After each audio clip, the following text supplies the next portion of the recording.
government is taking very stern action against the miscreants and will not allow disturbances to escalate. Damro's clearance sale is here with up to 50% off on selected products. Don't miss out. Visit your nearest Damro showroom now. Damro, internationally trusted furniture. The state is prepared. All action will be taken against miscreants. Nobody will be allowed to take the law in their hands. Bengal deserves peace. Bengal will get peace. No doubt about that. সংশোধিত ওয়াকফ আইনের প্রতিবাদে গতকাল দিনভর দফায় দফায় অশান্ত হয়ে ওঠে সুতি থেকে শামশেরগঞ্জ থেকে শুরু করে আমতলা।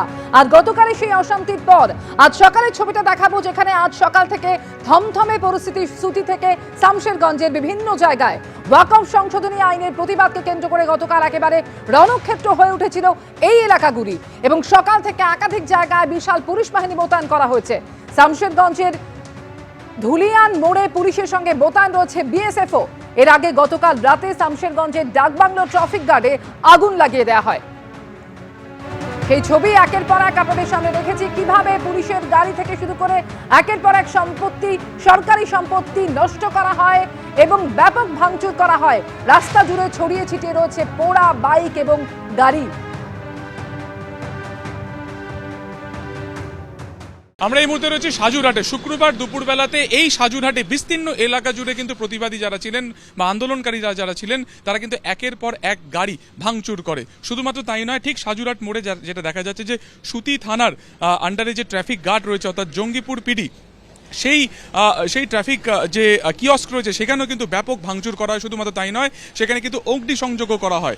গতকালকে যখন এখানে ঘটনাটি ঘটে, এখানে কর্তব্যরত ছিলেন বেশ কয়েকজন পুলিশ কর্মী, তারাও কার্যত কিন্তু এখান থেকে তারা নিরাপদ দূরত্বে সরে যান, এবং সেই সময় এতটাই পরিমাণে এখানে হিংসাত্মক রূপ ধারণ করেছিল এখানকার আন্দোলন যে তারা কার্যত পিছু হটতে বাধ্য হন। এবং দেখা যাচ্ছে যে গোটা যে ট্রাফিক গার্ড রয়েছে তা কার্যত কিন্তু ভেতরের দিকে যে সমস্ত আসবাবপত্র ছিল, সে সমস্ত জিনিসপত্র ছিল, সবই কার্যত পুড়ে ছাই হয়ে গিয়েছে। এবং এই মুহূর্তে এই যে গোটা এলাকা রয়েছে সেখানে কিন্তু সাফাই অভিযান চালানো হচ্ছে, এবং এখানে যে সমস্ত জায়গাতে পোড়া কাঠামো ছিল সেগুলোকে সবটাই আপাতত কিন্তু পরিষ্কার করা হচ্ছে।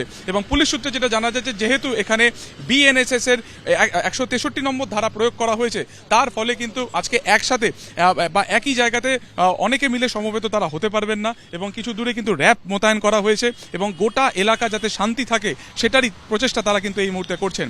সাজুরহাট এলাকা ঠিক এখানেই গতকালকে কিন্তু প্রথম ঘটনার সূত্রপাত, এবং এরপরই কিন্তু আরও একটি ঘটনা যেটা ঘটে সেটি কিন্তু একেবারে শামশেরগঞ্জ থানা এলাকার ধুলিয়ান অঞ্চলে। এবং এই মুহূর্তে দেখা যাচ্ছে যে গোটা যে মার্কেট, পুরো মার্কেট কিন্তু বন্ধ। সেই মার্কেট আজকে খোলা হবে কিনা সেই সম্পর্কিত এখনো পর্যন্ত কোনো তথ্য নেই, কিন্তু গোটা এলাকায় যেটা দেখা যাচ্ছে যে এখনো পর্যন্ত কিন্তু যথেষ্ট চাপা উত্তেজনা রয়েছে। ক্যামেরা অতনুকুণ্ডুর সঙ্গে সুকান্ত মুখোপাধ্যায়, এবিপি আনন্দ, সুতি, মুর্শিদাবাদ।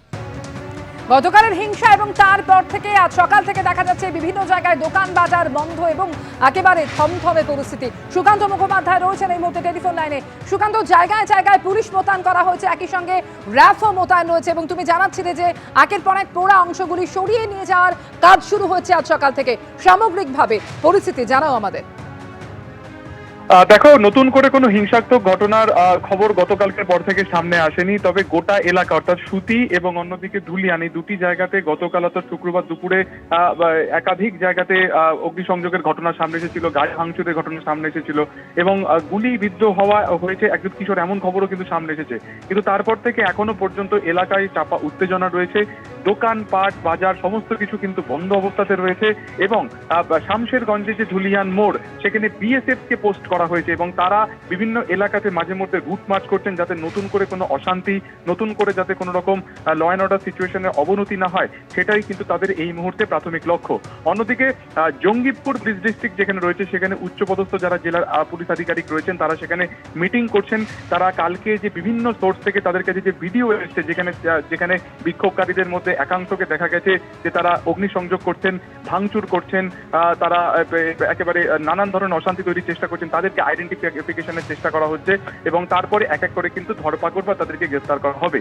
গতকালকে প্রথম ঘটনার সূত্রপাত হয়েছিল এই সুতি থানা এলাকার সাজুরহাট মোড়ে, যেখানে সরকারি বাস থেকে শুরু করে অ্যাম্বুলেন্সে অগ্নিসংযোগ করা হয় এবং আরো একটি বিক্ষোভকারীদের একটি অংশ তারা একই সময় তারা ভাঙচুর চালায় কিন্তু ধুলিয়ানে। সেখানে ধুলিয়ানে রেলের যে অফিস রয়েছে, গেটম্যানের যে অফিস রয়েছে সেখানে ঢুকে তারা ভাঙচুর করেন। সেখানে ডাক বাংলো যে পুলিশ যে ট্রাফিক গার্ড রয়েছে সেখানে ঢুকে তারা ভাঙচুর করেন।